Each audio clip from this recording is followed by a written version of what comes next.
Okay, we're going to talk a little bit about acids and bases and really how to quantify them. And we're going to quantify them using, names like pH, Ka, and pKa. In the last video, we talked about how to use arrows to describe the action of Bronsted acids and bases and the use of acid and conjugate base. Today, we're going to look at both strong acids and weak acids and figure out how to quantify how good of an acid or a base they are and what the pH of a solution is. And we're going to start this discussion by thinking about strong acids. They're by far the easiest ones to think about when we talk about acids, and the reason why is because strong acids behave in a real simple way. Right? For every molecule of strong acid that you have, it completely dissociates, for all practical purposes, into a loose proton and its conjugate base, A-. HA is just a generic Bronsted acid here. It's got a proton that it can donate plus a conjugate base, and A attached to it. And again, strong acids completely dissociate. Some common strong acids are hydrochloric acid, hydrobromic acid, sulfuric acid. At least the first proton of sulfuric acid is strong. And so this makes it easy to quantify. Let's say we have a strong acid in water solution. Right? This is really relevant for biochemistry. The proton of the HA is donated to the water to form the hydronium ion plus the conjugate base. Either way is fine to think about these, whether you have H plus or hydronium. Sometimes it's simpler to think about this, but in biochemistry and in aqueous solution, we always have to think about the presence of that hydronium ion. Now let's try to quantify the action of a strong acid really quickly. Let's say we've got let's say a 0.01 molar, I didn't put the 1 there, 0.1 molar hydrochloric acid solution. Okay, now at the beginning of this reaction, let's say we have 0.01 molar of H plus, lots of water, and at the beginning of the reaction we haven't made any of this or this. Okay, so this is our initial state. This should be familiar to you from introductory chemistry. Now at equilibrium, right, we said every molecule of a strong acid dissociates. So we would have really 0.01 minus 0.01, 0 H plus left. We'd still have lots of our solvent. And we would have 0.1 molar of both our H3O plus and our A minus. Okay. Now what's the pH of this? Well, pH is equal to the negative log of H. Really, P just means negative log. And in this case, H means the concentration of H plus or H3O plus. So if we look at this reaction of hydrochloric acid dissociating, we can say, well, the pH of this solution would be equal to the negative log of the concentration of H plus, and in this case, H3O plus, which is 0.01 molar. So if we get out our calculator and look at this, we can say negative log 0.01, and the pH is equal to 2. Okay. So usually when I do these questions, I make sure the answer makes some sort of sense. And if we dissolve some acid into solution, well, we get an acidic pH, right? That makes sense. Okay, now strong acids are pretty easy because they completely dissociate. Weak acids are a little less easy. They can be described with the same generic term. They can dissociate to form H+, A-. However, they don't do it all the time, or they don't do it to completion. And really, the big difference between a strong acid and a weak acid is that we get an equilibrium forming with a weak acid. And the strong acid, the equilibrium is completely shifted to the right. We don't even have to consider it. Weak acids, we do have an equilibrium.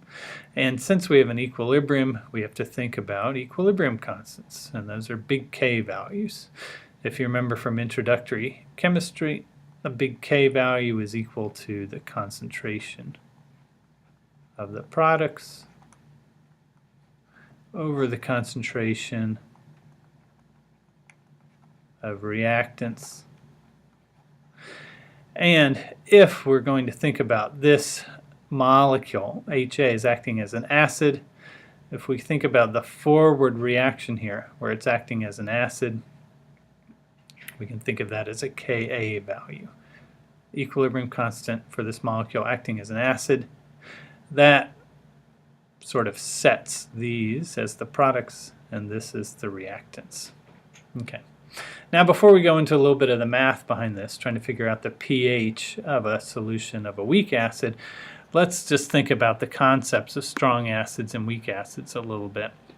Here's a video that shows a strong acid dissociating in water. Right now we just have water, right? All of these are oxygen with 2 hydrogens. And if we put some HA in there, that's a strong acid, we can see that every single one of those molecules donated a proton.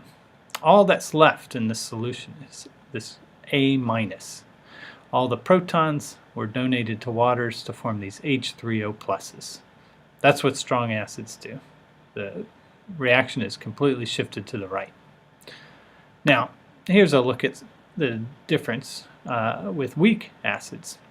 Again, we have a solution of water, and when we add weak acid to this water solution, what we find is that there is an equilibrium forming, right?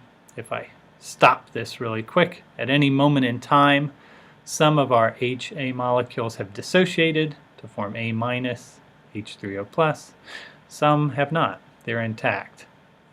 And if I play this video, you'll see that there is an equilibrium. This molecule is probably going to pick up a proton from H3O+, and then it may donate it again. There's sort of a backwards and forward reaction happening for this weak acid, which has reached equilibrium. Okay, so how do we deal with that mathematically? Let's imagine we have a 0.01 molar solution of a weak acid, let's say acetic acid, and say, what's the pH of this thing? Well, you can't just tell, right? You need some more information. If you have 0.01 molar of acetic acid, you don't have 0.01 molar H+. You only have a small fraction of that because this is a weak acid. Not all of it dissociates to form H+, like it did in a strong acid.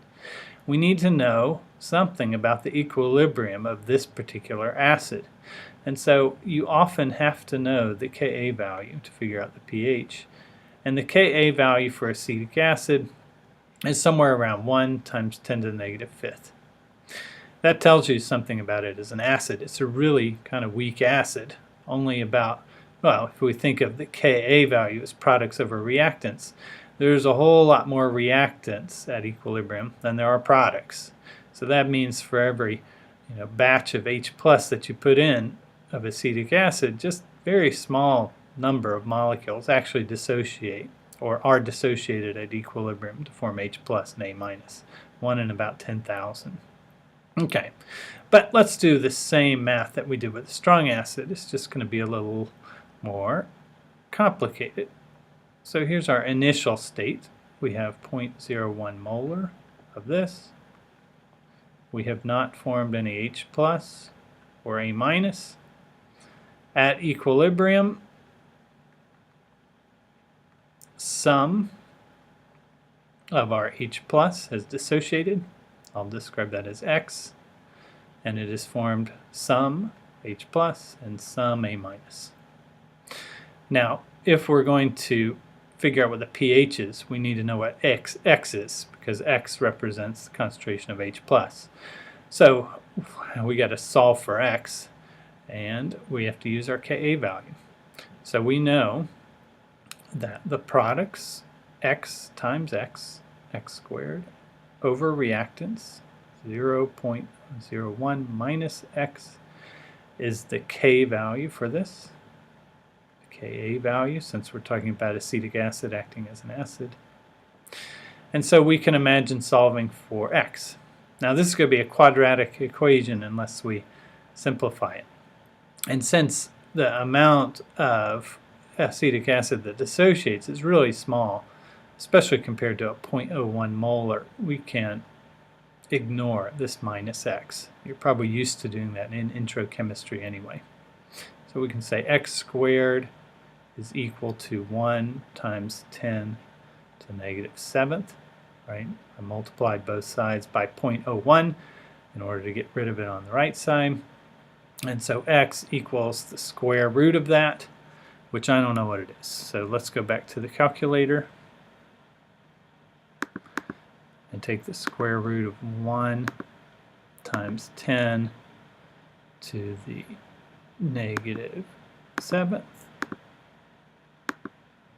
And we get 3.2 times 10 to the negative 4th. 3.2 times 10 to the negative 4th molar. That is equal to the concentration of H plus. And so the pH is equal to the negative log of that. Let's see if I can figure out how to do that on this computer calculator. Let's take the negative log, my answer,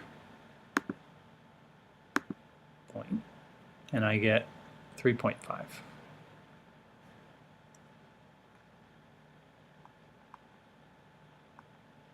Still acidic, but not as acidic as my strong acid.